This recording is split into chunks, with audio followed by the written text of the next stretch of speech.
And make sure you check out all these resources. Right now, we're going to put it in the hands of the one and only Mr. Chad King. Let's give it up for him, y'all. Let's go, baby. What up, though? Thank y'all very much for coming out and to this event. Major thanks to the Juneteenth Jubilee committee in Detroit for organizing and planning everything. And thank y'all for your attention. And please give the guests on the panel another round of applause. Give the guests on the panel another round of applause, please.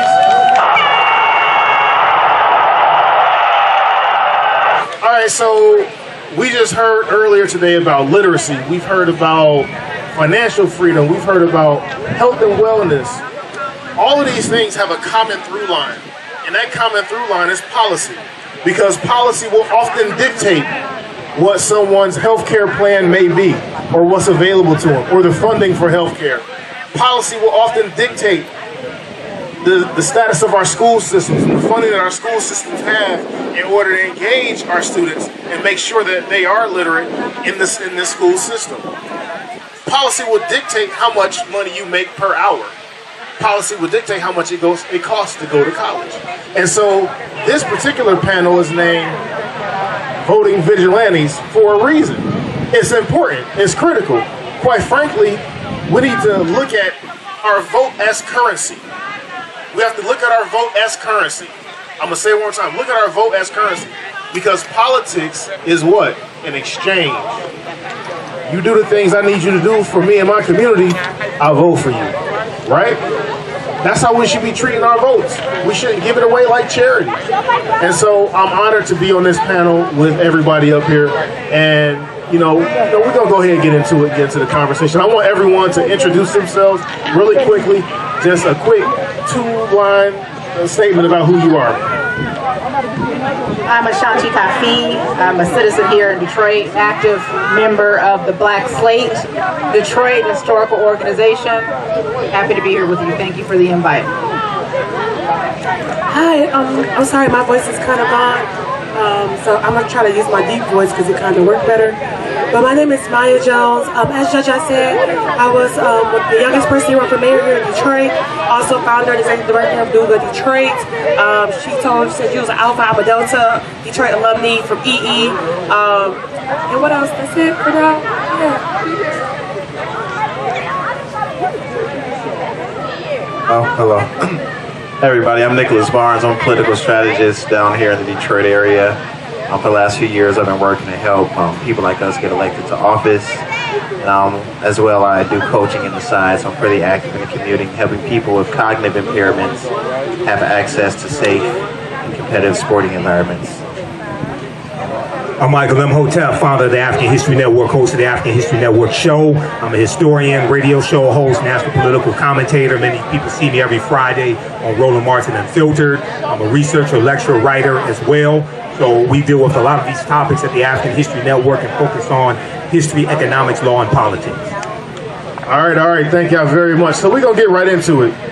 One of the things that we hear, especially, right now, as we have two presumptive nominees for president, we have folks running for Senate and Congress, and make sure y'all flip y'all ballot over and look at the judicial candidates, because it's more than just that partisan side.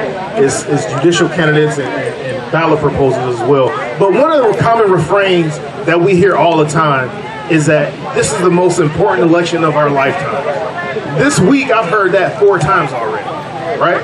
And that's not to say that it's unimportant, but 4 years ago was also the most important election of our lifetime. And then 4 years before that, 8 years ago, was the most important. And then in 2012, it was the most important because President Barack Obama was was going for re-election. In 2008, and so on and so forth.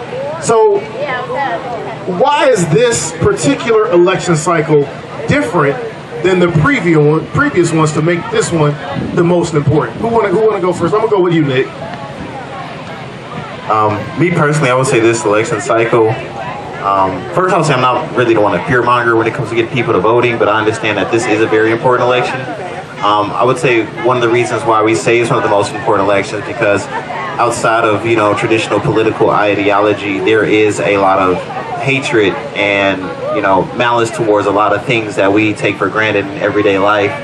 that is on stake for the ballot, that we see that, you know, certain people kind of value certain things that we don't value, or take away certain rights. One of the biggest things, you know, that we have seen is, you know, getting rid of Roe v. Wade, taking away rights away from women. So I think at this point, it sucks that, you know, we have to tell people this is a very important election, but, you know, society has got to the point where human rights are on the ballot at this point rather than political ideas.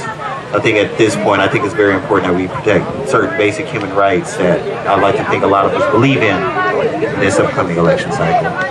Go ahead, Maya. I'm gonna be the opposite. I don't think this election is the most important election of our lifetime. I think every election is important. Hello. And I think when we say like, oh, we hype one election up, people forget about every other election. You have local elections, you have state elections, you have federal elections. And when we hype up these presidential elections, the most important people to vote is our local officials who have direct policy implementation towards what affects us. So when people say that, it's always like just a hype game, but we have to hype up literally every single election, because we've lost so much as Detroiters when we forget about who to elect for mayor, who to elect for city council, our state representatives, that we don't really see what's happening and how money is moving out of our community and how our people are not being put in positions of power. So that's my quick answer to that. Oh, hello. Ladies and gentlemen, give it up for the Detroit City Clerk, Madam Janice Winfrey. Y'all can do better than that. Come on now. Thank you very much for joining us. I appreciate you. Thank you very much. Real quick, so I'm gonna pause on the question that we had real fast, just to bring her up to speed. So we're talking about this election, why it's important. Some people say it's the most important. Some people disagree with that. You know, we just had a point that was made that every single election matters. Every single election is important. And you're the person, at least within the city of Detroit, that kind of oversees how these elections are ran. So if you wouldn't mind, just do me a quick favor, talk about why every election is important. Talk about what your role is in these elections and what you do and how you make sure that all of our votes count. Well, thanks for being here. And again, I am your city clerk. And the question is, why is this election important? Well, like somebody pointed out earlier, every election is important. But I'd like to point out to people, your local elections affect your day-to-day lives, right? Your local elections determine when your street lights will be turned on, or when your garbage will be picked up, right? And the laws of the city of Detroit. But every election allows your voice to be heard. Oftentimes people think the presidential election is the most important election because it's the president of the United States. And it is important. However, it's also our largest turnout. And that's why I think people really, really feel like that's why that's the most important election. But as a clerk, it's my job to make sure that you know when election day is, that you know when you can register, that you know what's on the ballot, that you know where you go to register, and that you know the various ways in which you can vote, absentee, early, or on election day. So my job is to ensure that you know that information as it relates to elections, and that we receive the results and count them accurately and upload them for your view. Thank you so much. Thank you so much. And I want to touch on a couple things that folks have said. We're going to get back to the question. As a matter of fact, hold on. Brother Imhotep, please. Yes. This is I'm a national political commentator. People can just Google my name and see hundreds of videos that come up about me. Yes, this is the most consequential, most important national election probably since the 1876 presidential election between Rutherford B. Hayes and Samuel J. Tilden, which brought about the end of Reconstruction, which brought in the rewriting of state constitutions. Mississippi, 1890, South Carolina, 1895, Louisiana, 1898, Oklahoma, Georgia, things like this that solidified Jim Crow laws even before Plessy versus Ferguson, 1896. Go read Project 2025 from the Heritage Foundation. They're running the same game that they ran in 1980 with a book they released called Mandate for Leadership that contained 2,000 right-wing policies they wanted the Reagan administration to adopt. Many of these policies were anti-black policies. The Reagan administration adopted 60% of these policies in Reagan's first term. The reason why they're running the game again is because it worked the first time and people haven't figured it out. So it's not just president. President is important, but president nominates Supreme Court justices. The previous president, the traitor-in-chief, got 3 Supreme Court justices. Which list? Who supplied him with the list for the Supreme Court justices? The Heritage Foundation and the Federalist Society. Who supplied him with the list of the 226 federal judges he got confirmed? Very ultra right-wing judges, many of them in their 30s, that the National Bar Association, many said were not qualified to be federal judges. They got confirmed by a Republican Senate, they went on and confirmed them. So you got 226 federal judges. So you got, now the judicial branch of government interprets law from the legislative branch and interprets executive orders and policies from the executive branch of government. If you don't believe me, look at the executive order on student loan forgiveness, which would have lifted 500,000 African-American families from a negative net worth to a positive net worth. It would have benefited about 40 million Americans. That was struck down by a 6-3 conservative Supreme Court. So all elections are possible, or all elections are important. I've been involved in writing public policy for the city of Detroit. I've been on a committee to write an executive order. I understand that, but the city relies upon the federal government for funding, relies upon the state for funding. The state relies upon the federal. So all this is important, but we have to understand political self-defense. It's not just an exchange. It's also understand how to use politics as a tool to stop what people are trying to do to you. It's not only about what you can do for you, so we have to look at this holistic. I'll leave it right there. My man, I'm not mad. So basically what you're saying is we need to weaponize our vote. Weaponize your vote. And we have to stop telling African Americans to exercise your right to vote. You don't vote for exercise. If you want to exercise, go to the gym and work out. You vote for power. You vote for black power. Everybody understands this. Politics is the legal distribution of both scarce wealth, power, and resources, and the writing of laws, statutes, ordinances, amendments, and treaties, their adoption, interpretation, and enforcement. I'm a historian, also national political commentator. I understand this better than most people. So when you go throughout history, anytime there have been periods of progress that African Americans have made, whether it's during Reconstruction, there's always a backlash. And they fight you. They attack you, not just in the streets, they attack you in the courts. They attack you in the state legislatures. They rewrite state constitutions. Right now, Louisiana wants to rewrite the state constitution of Louisiana. The last time they did that, they imposed the grandfather clause in 1898. They imposed a 9-3 majority on criminal cases for you to be convicted.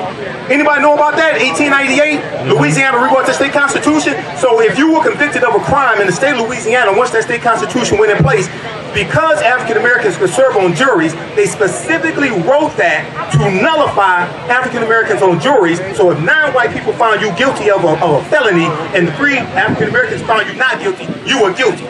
That stayed in place till about, for decades, it was switched to a 10-2 majority. Then about 2018, it was switched to a unanimous, like every other state. This is the consequences of politics, but this was a backlash that took place in state legislatures to suppress the African-American vote, because there's about 2,000 African-American men who got elected during Reconstruction, 1865 to 1877. So all you have to do, if you want to understand how powerful your vote is, look at the opposition to it throughout history. Then you'll understand. Ooh-wee. And this is why we call this panel Voting Vigilantes. Let's get it. Weaponize your vote. Ashanti, go ahead. What's your thoughts? You know, I honestly think that we need to reacquaint ourselves with this concept called civic engagement, because that's where it starts. You know, we always talk about black people don't do this, black people don't do that. But if we took every booth out here and made it into a political organization, and then all those organizations came together for the betterment of the group and not our individual interests, that's what political power is. That's what Michael Imhotep is talking about. We have not just a duty to exercise, but we have an obligation, because this is the game and this is how it's played. So we can sit back and we can complain and we can talk about what's happening and what's not happening, or we can do what we need to do and get in the game and make shit happen. That's the bottom line. So, I mean, I think we have to take it back that far. We have to get engaged. And engaged can mean a bunch of different things, right? So Nick, you help people get elected, right? Talk about that a little bit and why having elected officials that have not only, share our features and what we look like, but also share our values as a people. Why does that matter? I think it matters because, like you said, the biggest thing for me is representation. If you have representation, you have somebody that understands you and where you come from, and your plight and how you live. So having that in the political system not only allows you, that I feel, live the life that you want to live, but have somebody that fights for the things that you want to have. So the biggest thing for me, I would say, is, having that representation in this political system is the biggest thing, because that's where it fundamentally lies overall. Because if you look at people that's not like us, they have a lot of representation in the political system. People know very wide variety of different ways, different viewpoints that they all come together to share at the end of the day.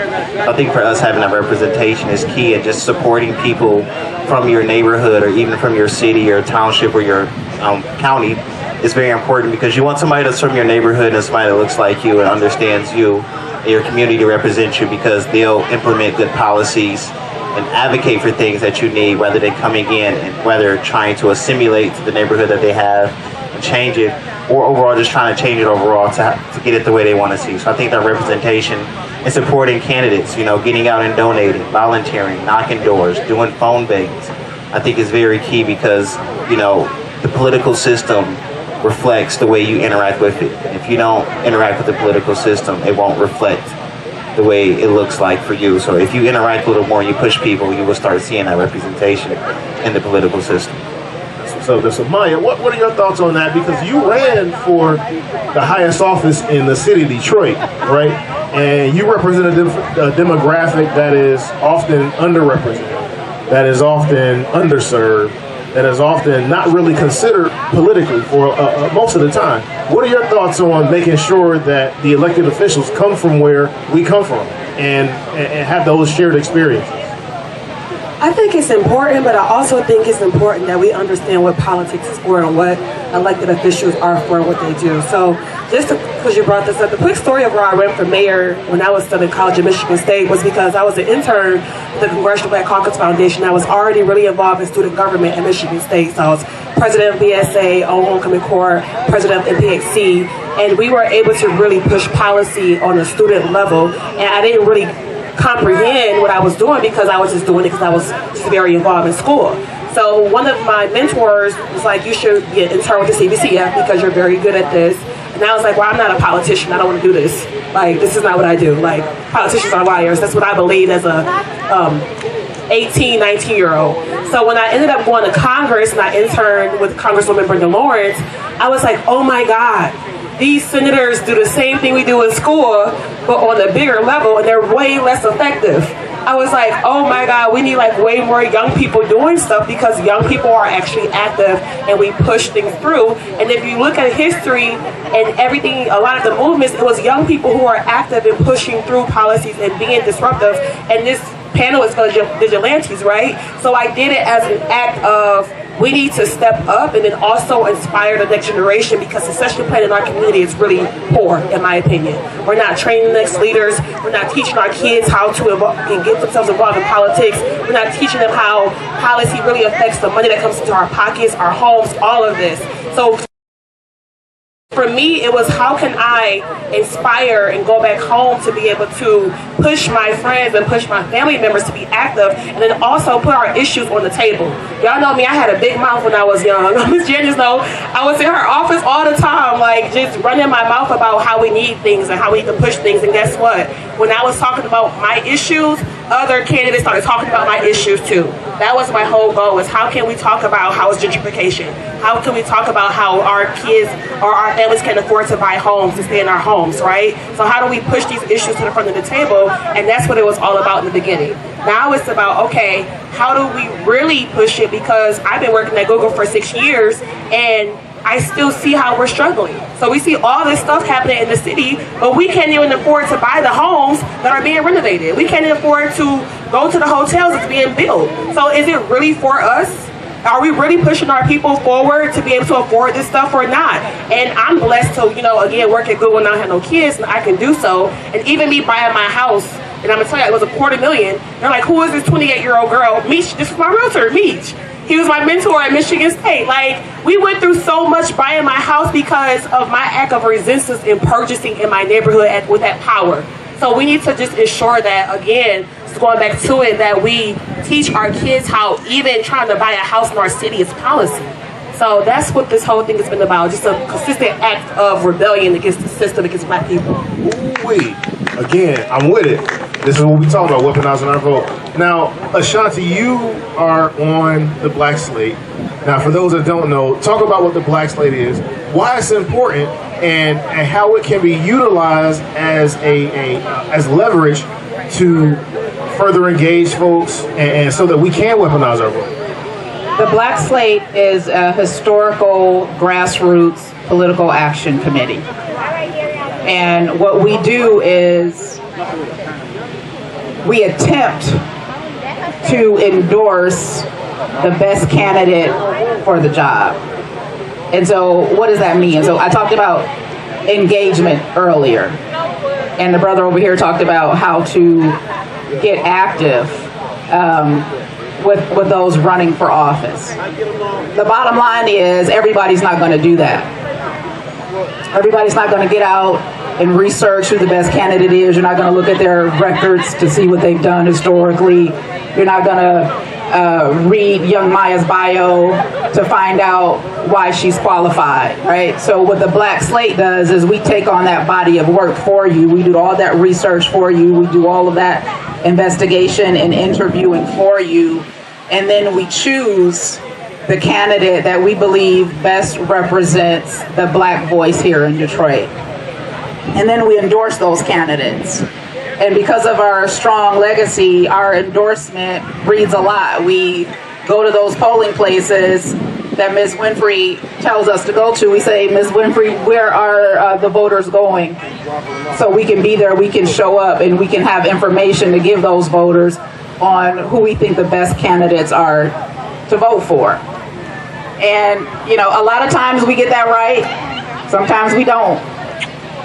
But we do our best to be your representative in that research process and choosing the best candidate. We've been doing that since the 1970s. The Black Slate was formed by Albert B. Clegg, who also is the founder of the Shrine of the Black Madonna, about a mile west of here over on Linwood.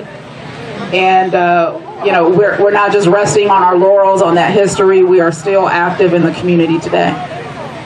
Excellent. Thank you very much. So I want to hit Madam Clerk Winfrey real quick, and I want you to kind of run down some of the resources that Detroiters have through your office, not just in the run-up to the election, not just at the time of election, but also post-election. Because a lot of times, once we vote, that's it. So what are some things that we can do, and how can your office help us do these things after an election is over with? Okay. I'll address post-election, but I want to piggyback on some of the things that was set up here. First of all, I want to applaud the young people that are up here, because it's important. And you clap for yourself too. but it's important, and like Maya said, she came to my office when she was on that ballot, and Maya had a lot to say. She was mad. She was mad at me. She was mad, but you know what? I open my doors and I listen and I engage the Mayas of the world, because for real, we need you, and we need you to continue to do what you're doing. But you said something when you said that, we don't prepare for our next. Well, let me just let you know I tried to get you, right? How many times did I try to get you? But what we do at the Department of Elections, and what I do in particular, is that I've identified about 25 young people of my staff, and we call them the young up and coming. And the oldest is probably about 35 years old. They're in leadership positions, and they're our next. We have already identified who will probably be the next clerk, my deputy clerk, if he runs. Who will probably be the next department director of elections, Chris Maduka, who's 30 years old, who's right now my chief of staff. But we not only teach them how to supervise and how to work with other people, but we also teach them how to buy homes and how to rent, because many of our young people are just coming from their parents' home. So some of us do prepare for our next, because I'm not going to be doing this too much longer. I'm sitting there telling you now. I'm going to run again. But I know my time is coming. I want my time to come. It's time for our younger people to step up and do what they're supposed to do, and that's why we employ them at age 16. So what can we do post-election, and how can we continuously engage this process and engage our voters by, one, hiring our voters at every opportunity that we get, and also to have events like this throughout the city.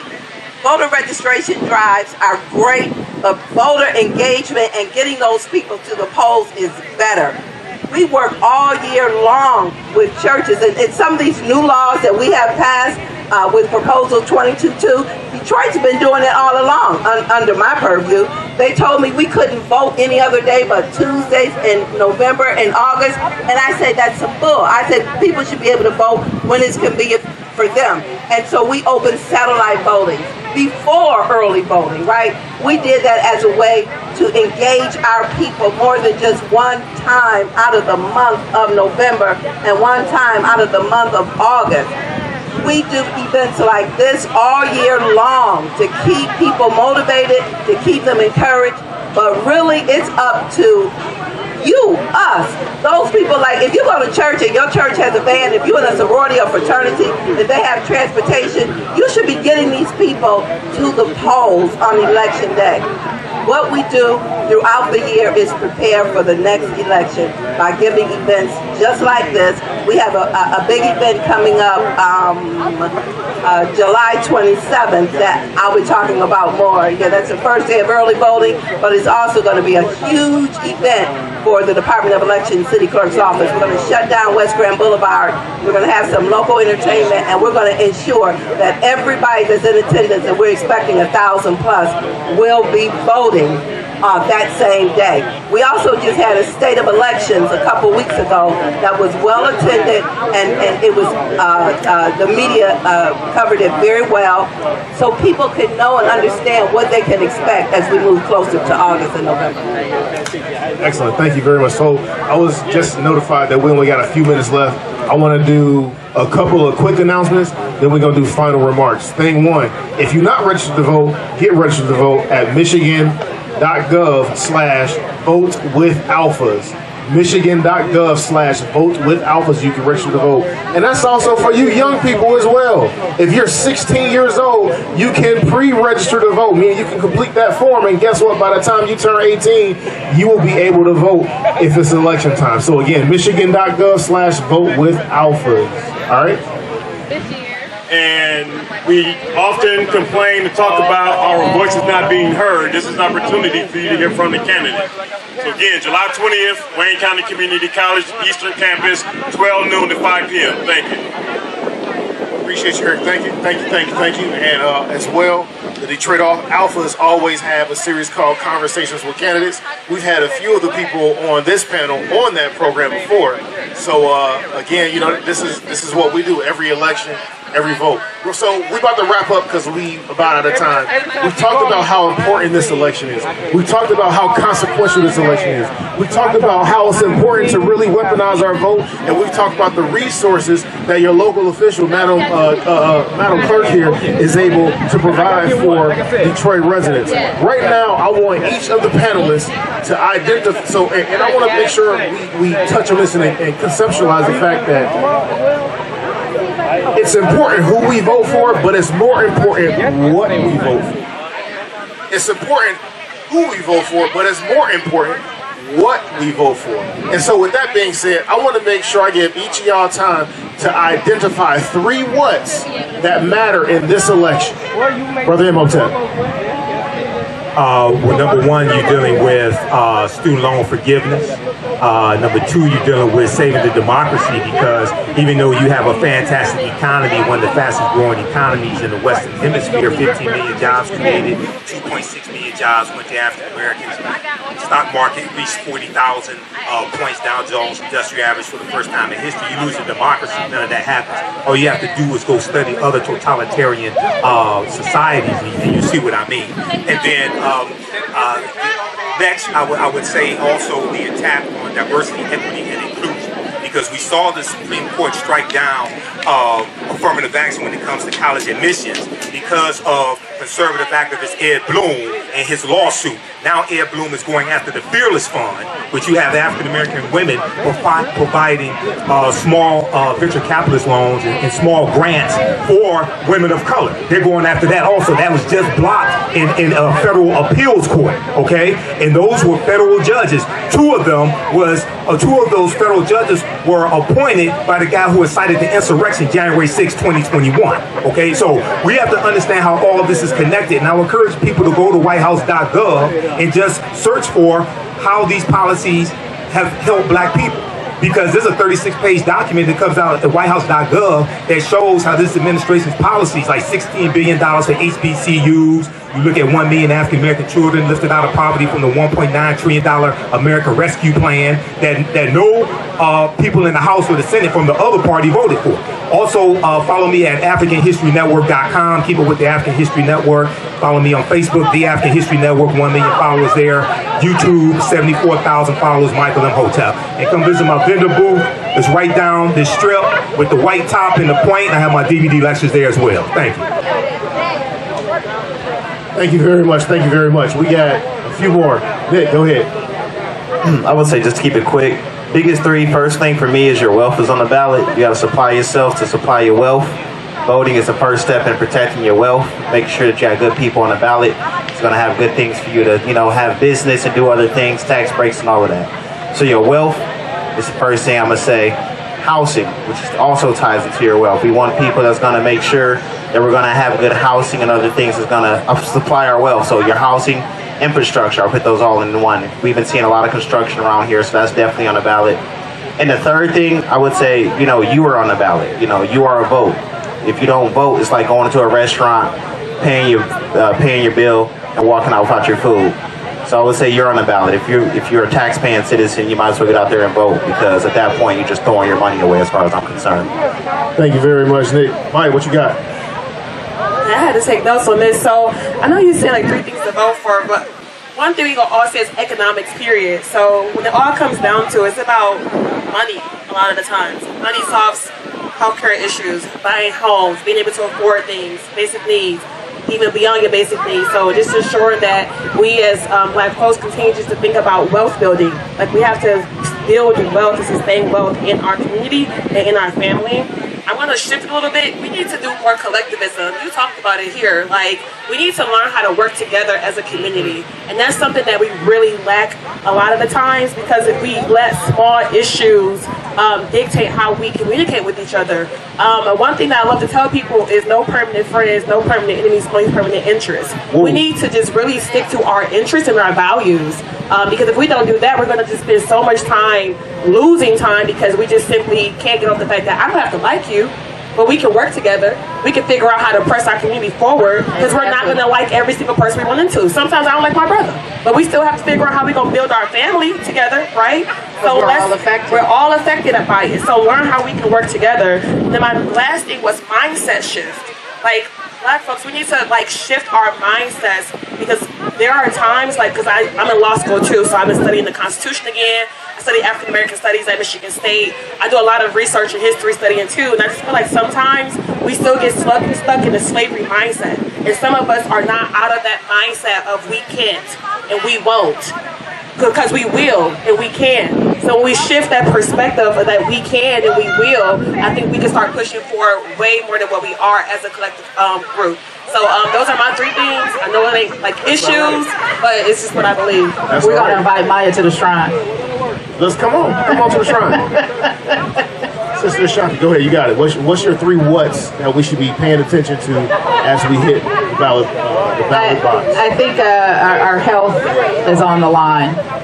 I also think there's tremendous value in what Brother Imhotep said. History is on the line, and if you are paying attention to the rhetoric about what states' rights is, if you're paying attention to this agenda for political race theory, that's still an issue.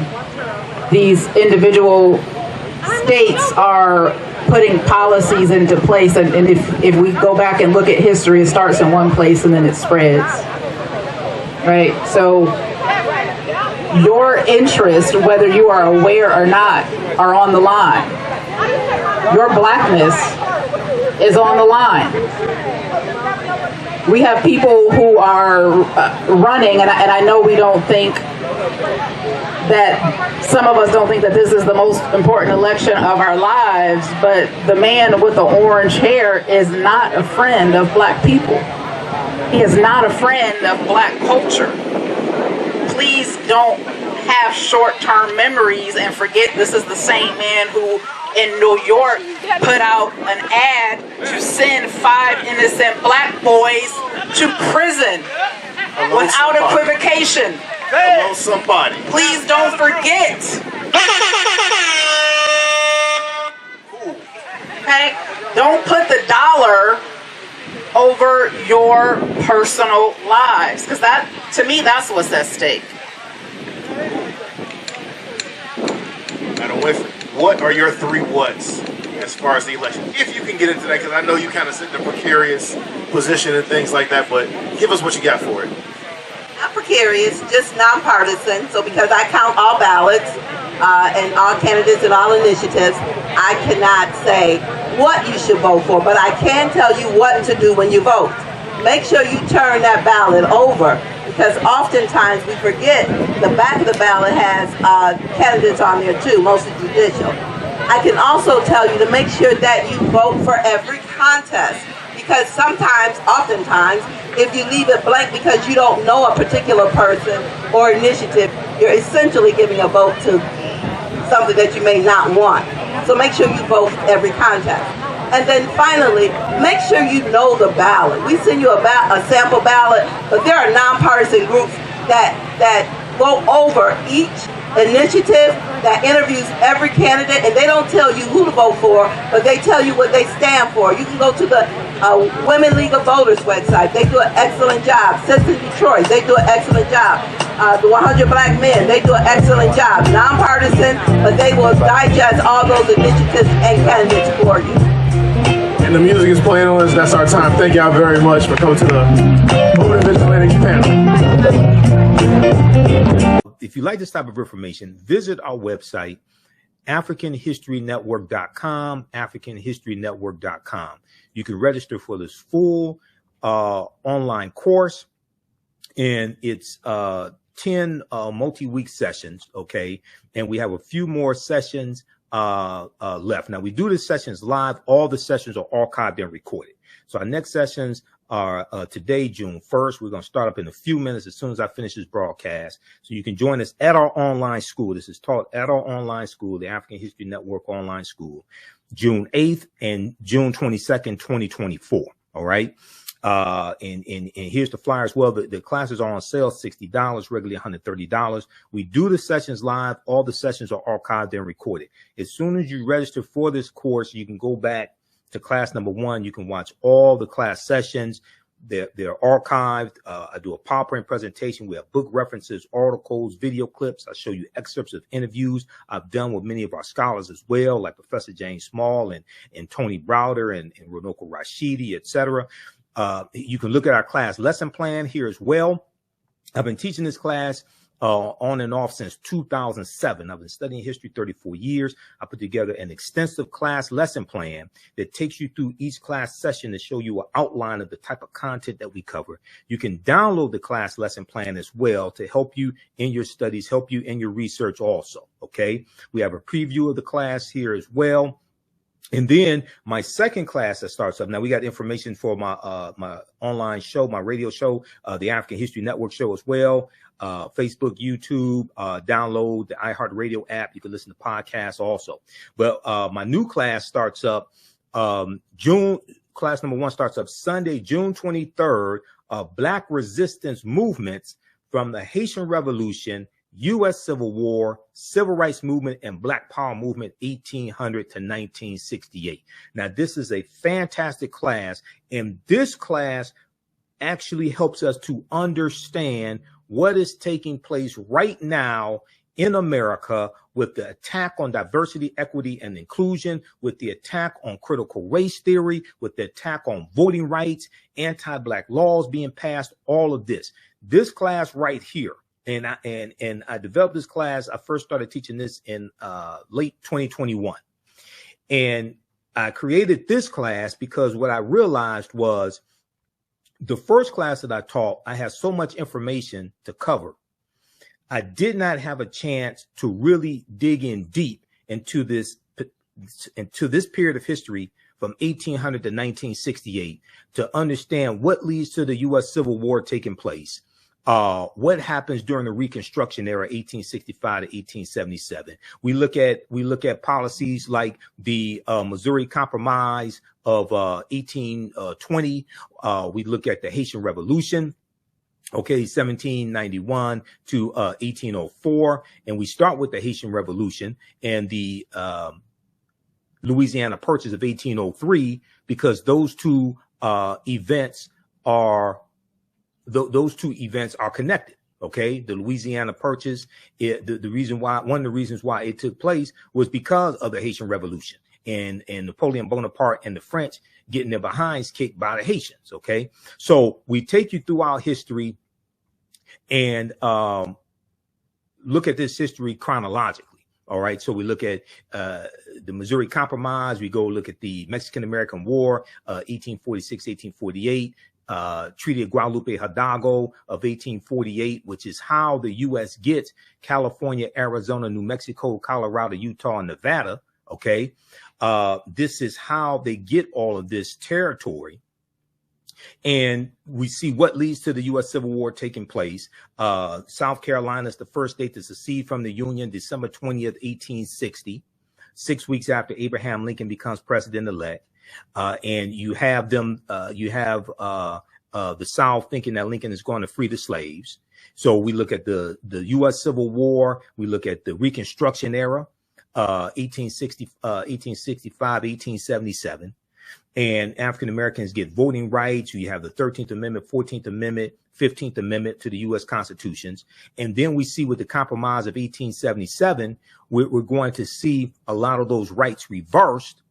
And we see an attack on voting rights today, continuing the attack on voting rights and rights that African Americans were given that took place during the Reconstruction Era. We see that we can draw a straight line from the January 6, 2021 insurrection that took place, not just because of the election of Biden-Harris and the big lie being pushed. That's part of it, but also January 5th, 2020, January 5th, 2021, the day before the January 6th election, you had the special Senate election in Georgia, a former Confederate state, where Senator Raphael Warnock, the African-American man, won his reelection to the U.S. Senate. And you had Senator John Ossoff, who's a Jewish man. He won, and a Democrat, he won his senatorial election. And this gave Democrats control of the Senate, a slim majority in the Senate, with Vice President Kamala Harris being a tie-breaking vote. All right. So you had Donald Trump, who was saying that African Americans, he was saying that people were cheating in Detroit, Philadelphia, Milwaukee, and Atlanta, Georgia. And these are cities that have high African American populations. I live 4 minutes away from what was known as the TCF Center, which is where they were doing the vote count in downtown Detroit.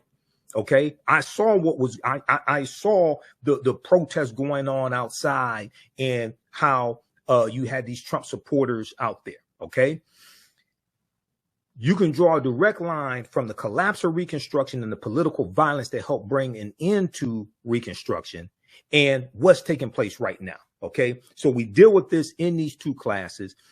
Visit our website, AfricanHistoryNetwork.com, AfricanHistoryNetwork.com. You can register for these classes right now. You can join us in class today because we have a few class sessions left of my main class that I teach called Ancient Kemet, one of the original names for Egypt, the Moors, and the Ma'afa, Understanding the Transatlantic Slave Trade, what they didn't teach you in school, okay? So it's on sale $60, regularly $130. Like I said, we do the click right here to register here. We do the sessions live. All the sessions are archived and recorded. You can go back and watch it anytime. The content is PG.